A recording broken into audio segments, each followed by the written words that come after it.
Homish and Rashi.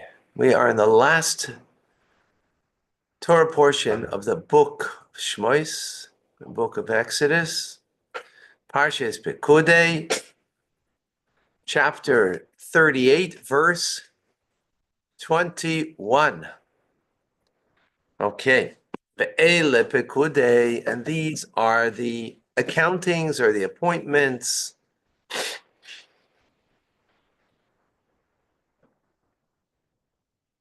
HaMishkan of the Mishkan, the home of God, the tabernacle. Mishkan HaEdus, the Mishkan that is of testimony. Asher Pukad al pi Moshe, that was assigned. The word Pakud has many meanings. Here's another. Assigned al pi Moshe, according to Moshe. Avodas haLevim, it is the service of the Levites, biyad Isamar, under the direction, in the hand of, but meaning the direction of Isamar, ben Aaron HaKayin, Isamar, the son of Aaron the Kayin. Let's see Rashi, Ele Pekudei. So Rashi tells us these are the accountings or the appointments. Here he translates appointments. I don't know why he translates accounting. That sounds to me more precise. Well, let's see what Rashi says. So in this parsha, all of the weights of the contributions of the Mishkan have been listing. That's an accounting, right? It's accounting more than the appointments. I don't know why he translates appointments. Huh? What? No, I'm speaking to the Congo. Yeah. Yeah, exactly. Took inventory. The kesef, v'lezov, and the necheshes for the silver, the gold, and the copper, and all of the kalim, all the vessels have been listed in it. For all of their service. Mishkan, Mishkan. Look at that. You say it says Ha Mishkan, Mishkan, right? It repeats it twice. Shnei pamim. Rashi says twice, right? Remes, this is to hint, Lamikdash, the allusion to the base of Mikdash, and is Mashkin B'Shnei Chorbonim, that was taken. The word Mishkan also means Mashkain, same word, which means collateral, meaning the two of them were taken as collateral, the two destructions of Anesam Shel Israel because of the sins of Israel. Okay? Rashi says it's a hint. Why Rashi has to explain this if it's a hint, not simple meaning? Good question. I'm sure you thought of that. Now. Okay. Then it's called Mishkan HaEdus. It's called the tabernacle, a Mishkan of testimony, right? Rashi.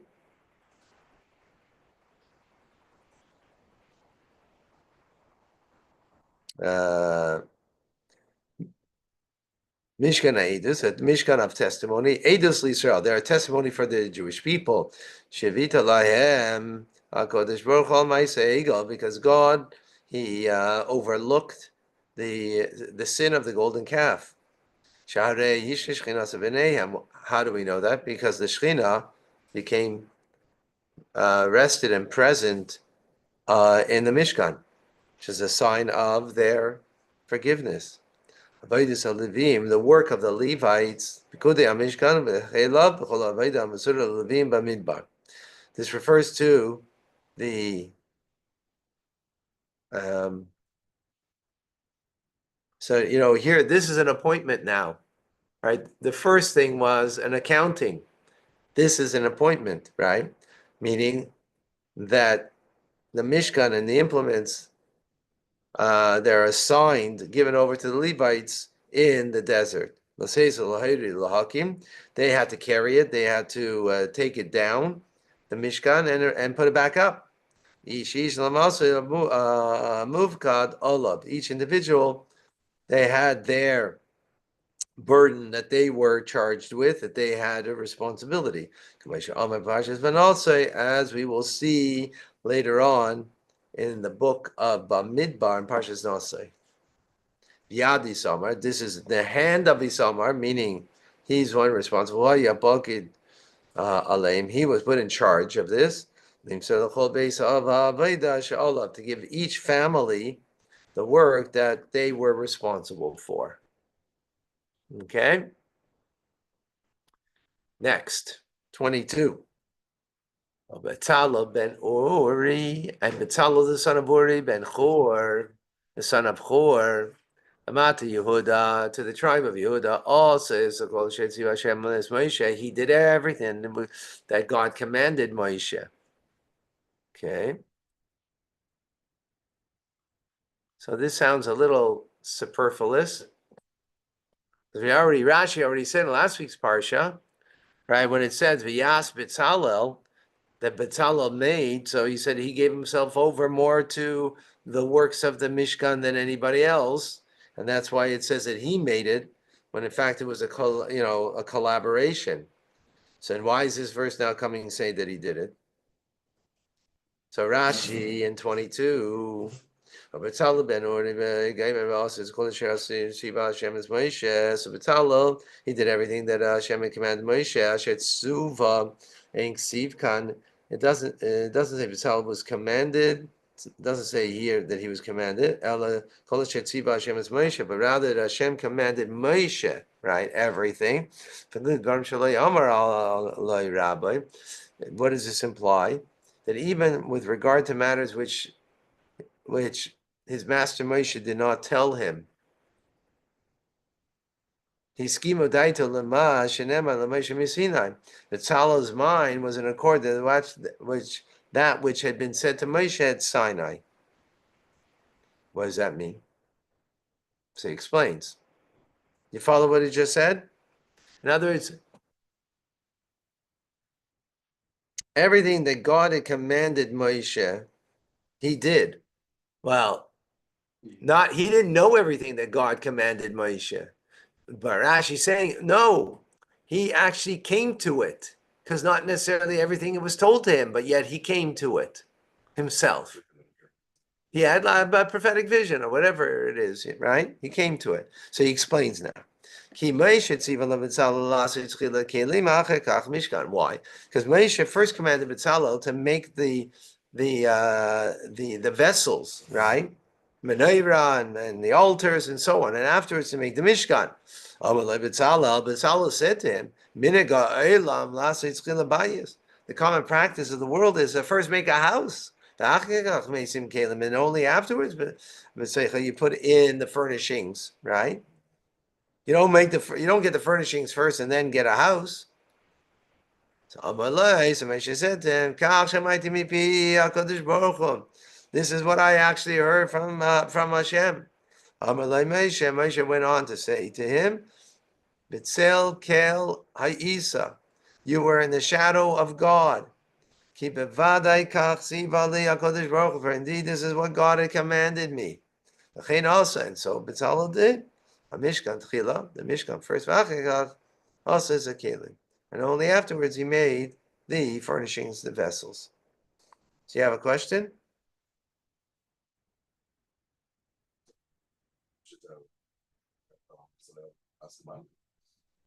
Exactly. Human understanding.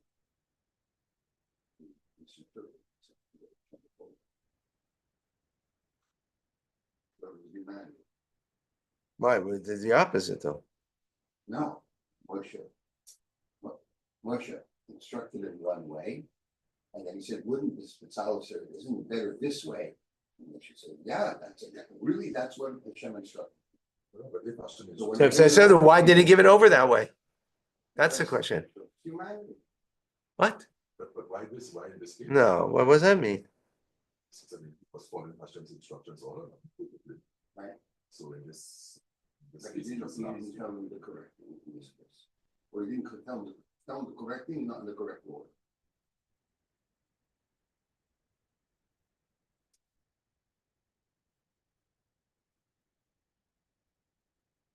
The correct thing, not in the correct thing. Wouldn't this make more sense? So much you said, okay, that's what Hashem told me.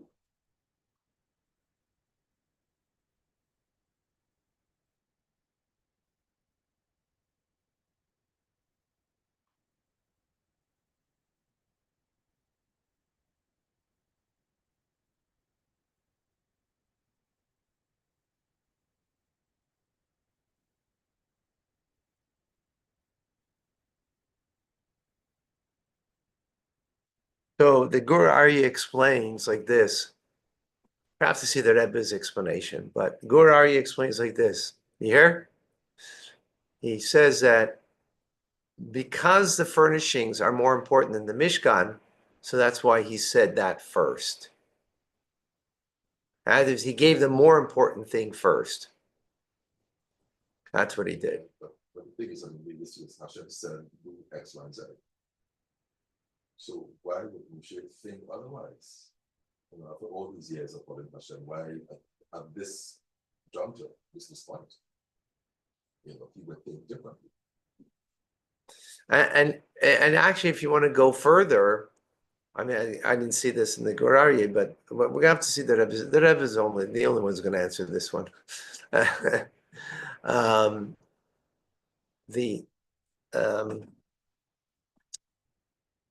The way it was told in Parshas Truma, the furnishings came first, right? First thing was the Aron, right? The planks and stuff was only afterwards, at the end, right?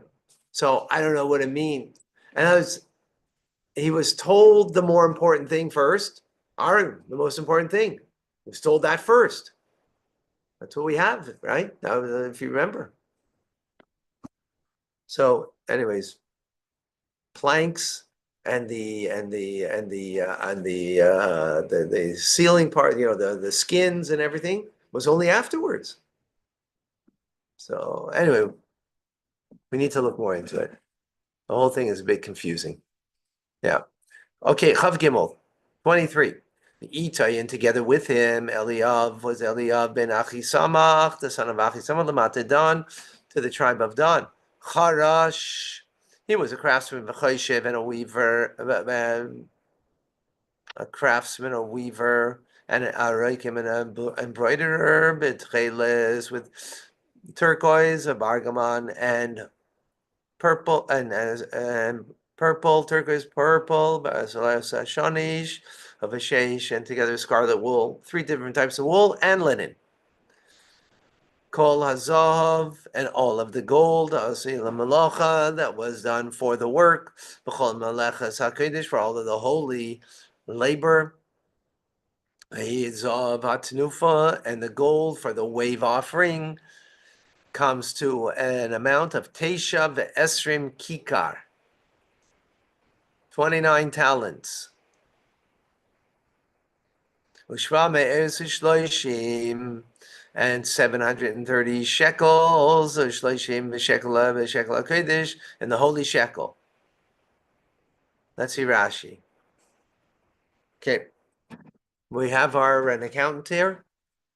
Okay, 23 kikar, shishi mana. Kikar is 60 mana, right? Shekel akofel haya, since a mana of that's holy, that's used for the base of Mikdash or the Mishkan, was double the standard mana. Harei akikar meya ve'esri mana. So it comes out that it was 120, twice the standard of a kikar, right? Mana esri mechamishim sloim, and a mana, 1 mana, is 25 sloim. A shekel is a sela are identical, right? So it comes out that the kikar, a holy kikar, is 3,000 shkalim. Lefikach mana beproteres kol hashkalim shepchusim b'minyan mishkalis alafim. Therefore, the individual of all the sums of the shkalim, which is less than total than 3,000, she'ein megim lekikar, because they don't add up to a kikar. The kikar is 3,000, so less than 3,000 is not a kikar. Okay, got it.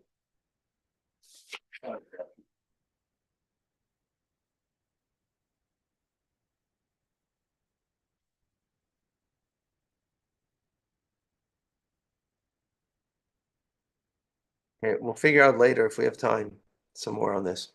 Let's just continue. Kesa Pekudei Aida. So that was the gold. A lot of gold.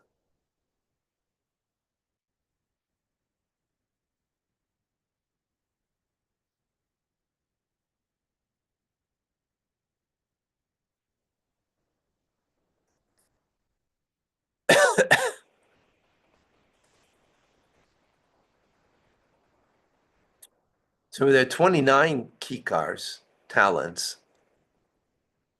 right? So it's 29 times 30. So it's almost, huh?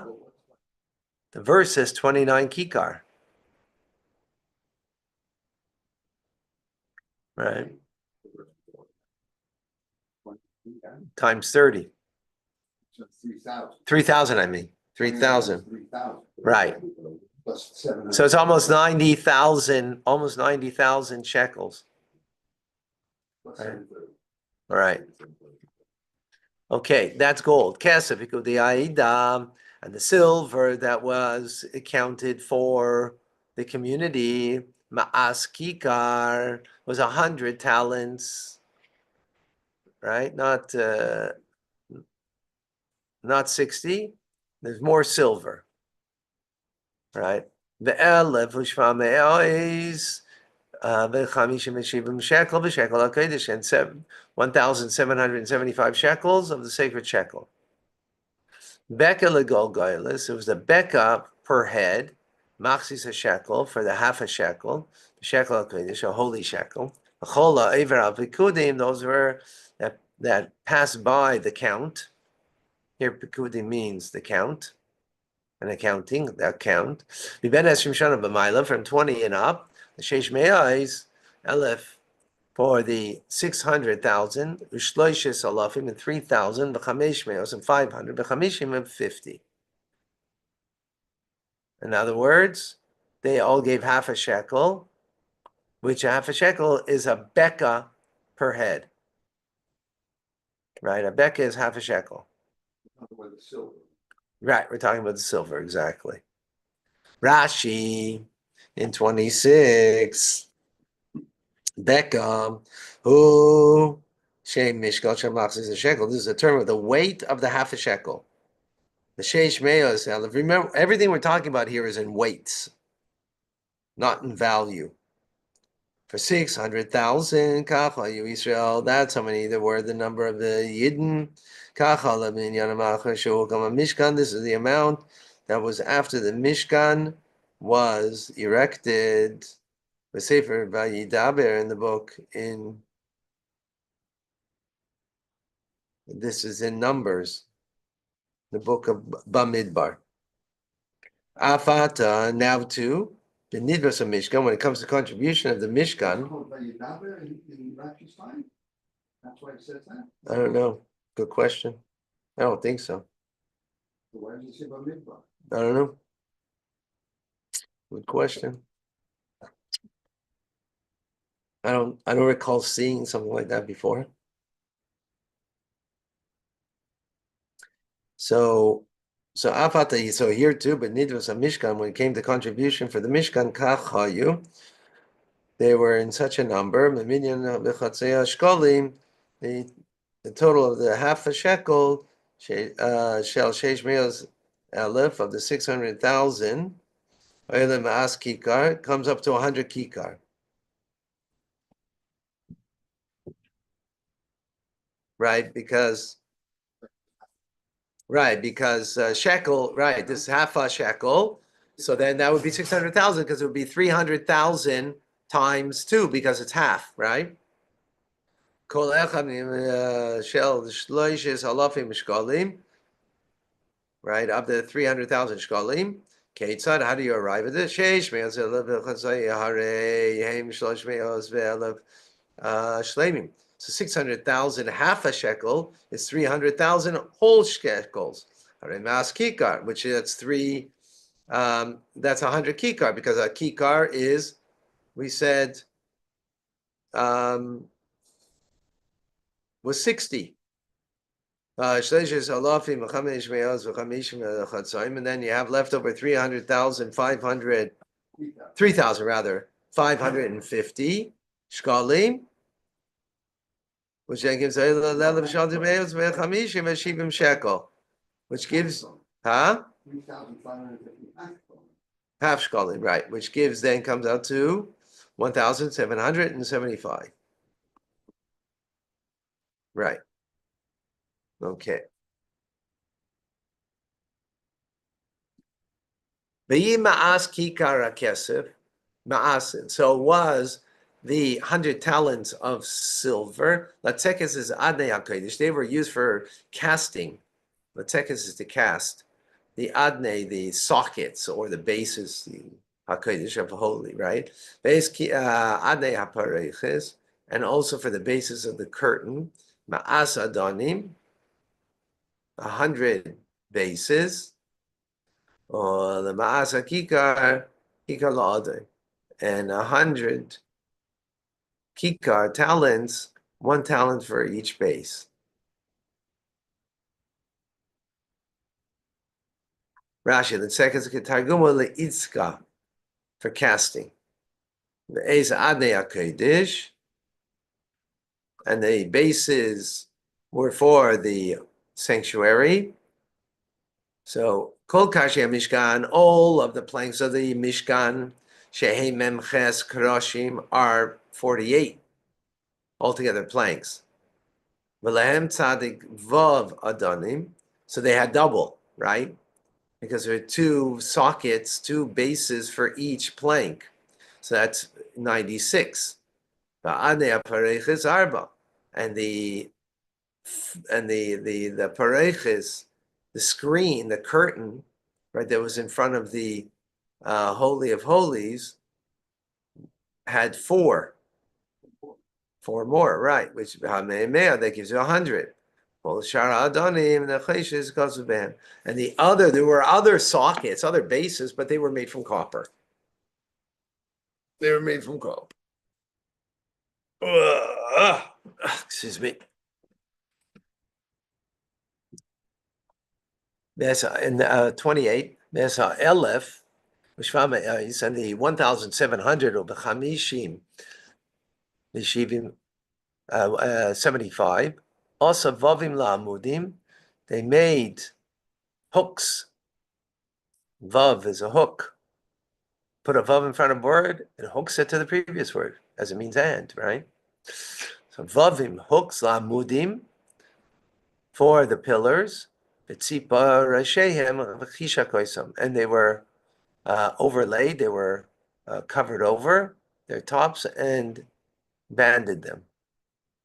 Tzipa Reshehem, they were covered their tops. Shalamudim mehem, these pillars, shebekulam ksiv, because in all of them it's written. Tzipa Reshehem, chashukehem, kasid, that their tops and their bands were overlaid with silver.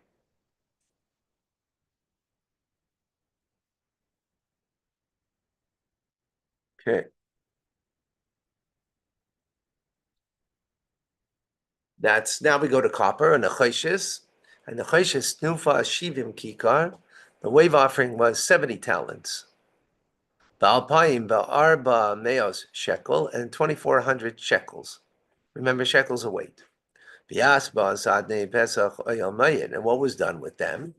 They were made the adnei, again, the sockets or the base for the pesach oyel mayid, for the screen, the entrance to the oyel mayid, right? Meaning on the east side, right? As Mizbach and Ma'id, as Mizbach on the Chayshech, also was used for the copper altar, which is where the sacrifices are on.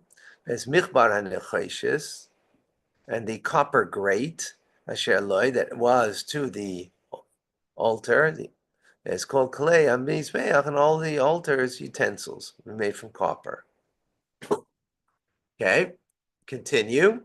There's adnei achotzer, and for the sockets of the courtyard, saviv, it's called adnei shara achotzer, and we're all around, right? A screen the entrance of the courtyard. There's the yisdois mishkan, and also for the yisdois are the stakes for the mishkan, as called yisdois achotzer saviv. And all the stakes of the courtyard all around. Remember, there's a screen.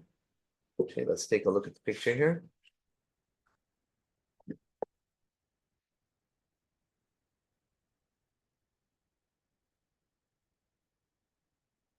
Here. Here. So here you have, this is the outer one, right? So these were from copper, the bases. These over here were made from silver, the bases. Right? So that's the reference.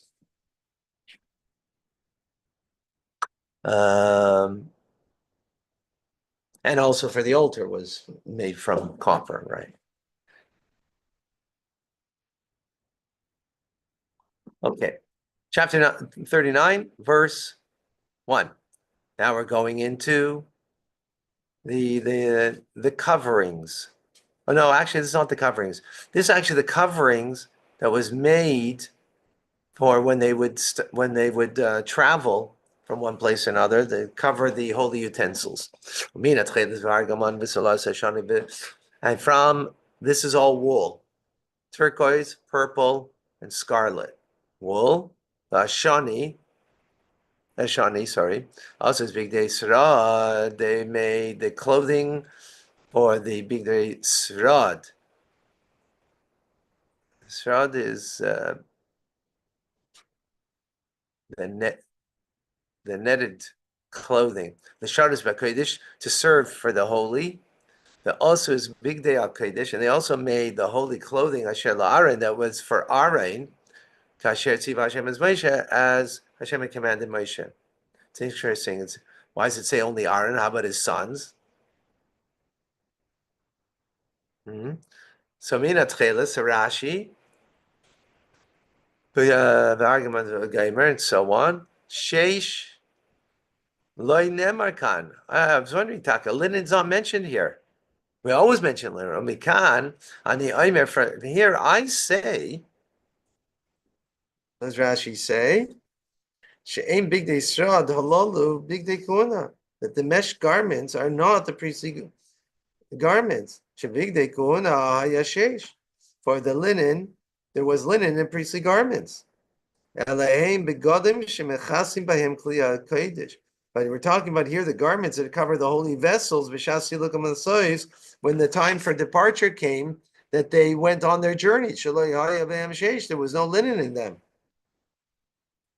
Then why is it called? But then, saying, wasn't the clothing saying that was the bags that had. there's somebody saying, For Aaron's clothing, right? because it couldn't be Aaron's clothing. Could be the older guy. So it was made Aaron's sacred garment. The Yasu is Pekudei Akid, but then it continues. So one second, okay, that kind of makes sense because that's for the Pekudei Srad L'Sharis B'Kodesh. Fine. Then the verse continues. V'Yasu is Pekudei Kodesh, and they made also the clothing, holy clothing for Aaron, as Hashem had commanded. In other words, that was, and there it doesn't say how they made it, right? It's just saying that they made it. Why that would be in the same verse? And why would that be secondary to the packing stuff? Right. That also doesn't, how does that make sense? Give me a moment. I'm gonna go get the Rebbe's teachings and we can get some greater insight.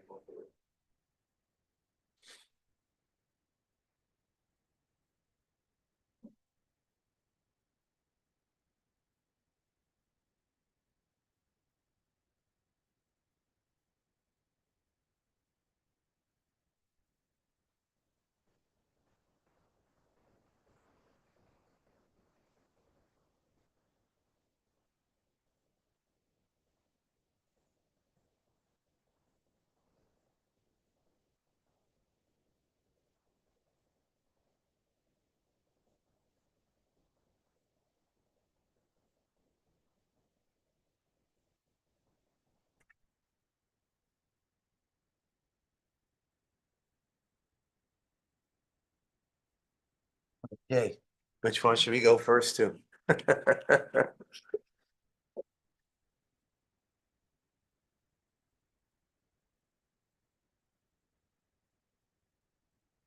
Okay, let's go to the beginning. Very first verse. Remember, it said Mishkan, Mishkan. Ha-Mishkan, Mishkan, Shnei Pamim. Rashi says 2 times. It's a hint to the Mikdash, to the sanctuary, to the holy temple, that would be collateral for the 2 destructions due to the sins of the Jewish people. Yeah? So the Rebbe asks, why would the verse in this parsha be hinting to this? We're talking here about building the Mishkan, right? So why would you mention here? The whole parsha is about building, right? And here you're mentioning about destruction? Why would you do that? So said the intent over here is not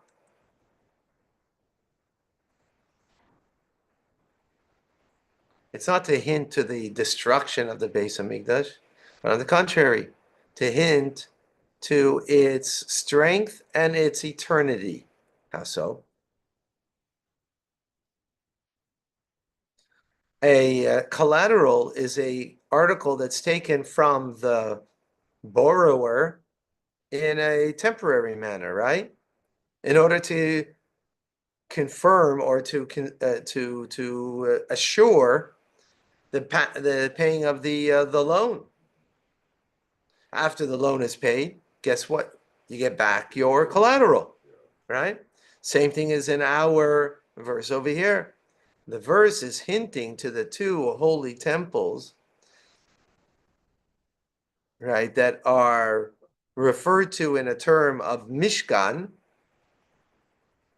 which means, right, Mishkan, which the word Mishkan we say is, means sanctuary, but it also means collateral, to teach us that the Beis Hamikdash is eternal. And even when it's destroyed, it is only a collateral for God that he took from the Jewish people for a certain limited time. In the end, he's going to return it to them. So on the contrary, he's bringing out the eternity, right?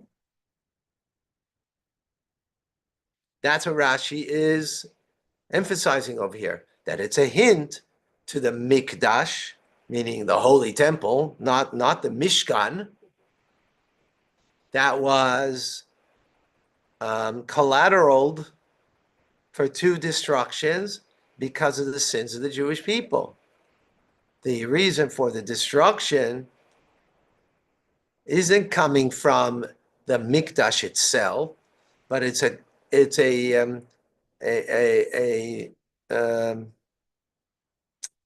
side cause, if you will, the sins of the Jewish people. Therefore, the destruction is only temporarily. Take away the cause, meaning the sin, then you won't have the destruction anymore. All right, we're ready. Uh-huh.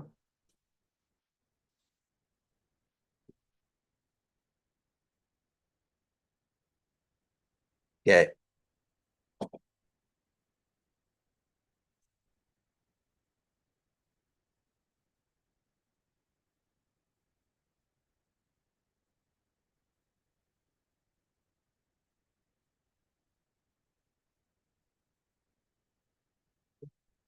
Okay, next. It says Mishkan Ha'edus, right? In the same verse, next words in Rashi, right? A Mishkan of testimony. Rashi says it is a testimony to the Jewish people that Hashem that Hashem forgave for the sin of the golden calf, as he allows his presence to be revealed, the Shekhinah to be revealed amongst them. So we need to explain how is it that the the making of the Mishkan is a kapara for the Chet Egel. So the Rebbe explains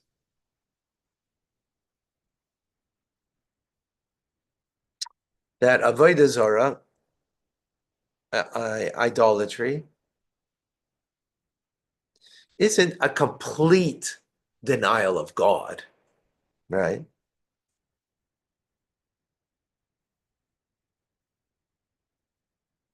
Even if you think that there are entities that have some kind of power,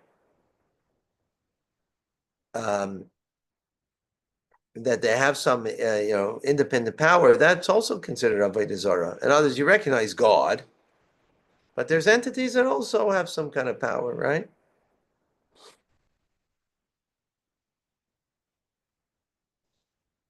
The very, even deeper, the very thought that there's something that in this world, that there's a thing outside of God, that is the depth of the idea of idolatry. Idolatry doesn't mean that you're going to serve an idol. Idolatry on a deeper level means that even the thought, the notion that there's something that exists outside of God, there's another thing. There's God, there's me too, right? It's part of the Me Too movement, the ultimate Me Too movement, right? That's idolatry in a deeper level, right? So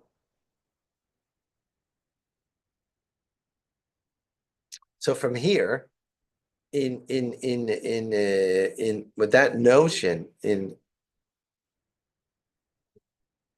comes the recognition of Einaid Milvade, that not only that there's no other powers in the world that are not dependent on God, but there's no other reality, no other thing outside of Him. That the entire world, every single moment, is dependent on God creating the world. This recognition brings a person to serve God in all of their actions, all of their ways, right? Not only when you study Torah, when you do mitzvahs, but when even you're doing divrei reshus, permissible things that are your own thing. Why? Because you're going to recognize that it's only the power of God that is giving the reality to you to be able to do whatever it is that you're doing. And this is the cause that the Mishkan, how that the sanctuary, the Mishkan, the tabernacle, is an atonement for the sin of the golden calf. Because the Mishkan, there is the fulfillment of Shechanti B'Seicham, that God dwells in it, that the holiness of godliness comes down into a material, physical reality of this world. So when Bnei Israel, the Jewish people, they uplift all of their material, unholy things that are theirs and belong to them, and they make from it a mikdash to Hashem. They make it a sanctuary to God. Their material things. That is a proof that they prove that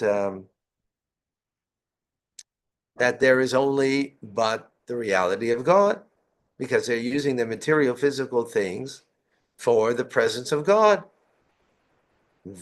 This grasping and understanding is the opposite of Avodah Zarah.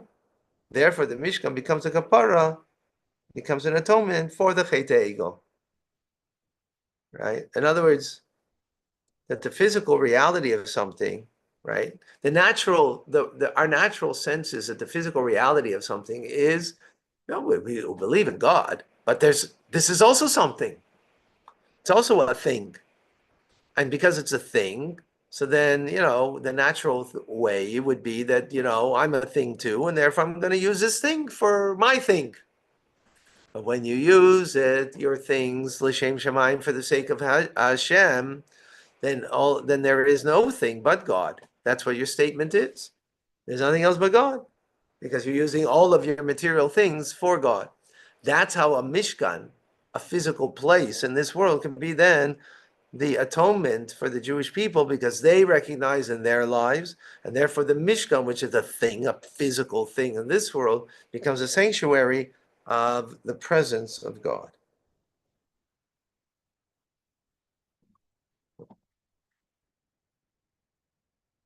All right, more to come in forthcoming classes.